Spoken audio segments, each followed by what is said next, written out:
to an important story about the way the internet, and specifically YouTube, what so many of our kids are on all day, can lead people down ideological rabbit holes and transform them into political extremists by fueling hyper-partisanship and feeding them a steady diet of conspiracy theories. New York Times tech columnist Kevin Roose wrote this front-page extraordinary piece titled "The Making of a YouTube Radical." Kevin, thank you and congratulations. What a piece.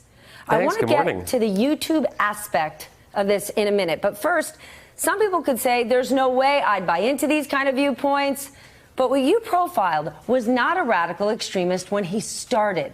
Tell us how the road goes.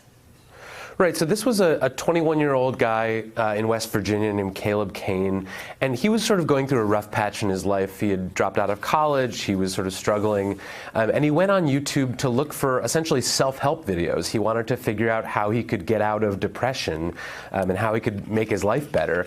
And he found a guy named Stefan Molyneux, who's a sort of Canadian podcast host and YouTuber, and he makes self-help videos. He does that, but he also makes very conservative political videos where he talks about things like immigration and feminism and the links between, you know, sort of scientific racism. So he sort of was the entry point, and then from there, like, the on-ramp led him to other people. Because I think what most people don't realize about YouTube is it has this extraordinarily powerful recommendation algorithm that sort of sets up a sidebar with lots of videos that people might be interested in.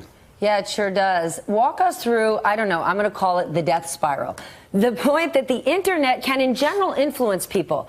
But where you single out YouTube, you write this: critics and independent researchers say YouTube has inadvertently created a dangerous on-ramp to extremism by combining two things: a business model that rewards provocative videos with exposure and advertising dollars, and an algorithm that guides users down personalized paths that are specifically meant to keep them glued to the screen. This ain't happening by accident.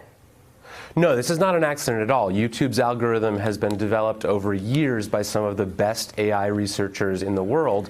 And the way it works is essentially by sort of constructing an individual model of you, the user, and figuring out which videos will get you to keep watching the longest. And so in 2017 or around there, they implemented a new kind of AI called Reinforce that was even better at sort of giving people, steering people into new interests and new parts of YouTube that maybe they hadn't been to before. And for most topics, that would not be a problem. I mean, if you're like a cooking video person and you get steered into sort of home DIY videos, like, no one has a problem with that. But on a platform where there is this kind of extreme politics taking place, it creates these kind of gateways for people that pull them in, and that's what happened to Caleb. Yeah, it's why I've got a 6-year-old who could be a professional makeup artist. YouTube last week said they're trying to take this on. They started banning videos that promote Nazi ideology and deny documented violent events like the Holocaust. But it seems that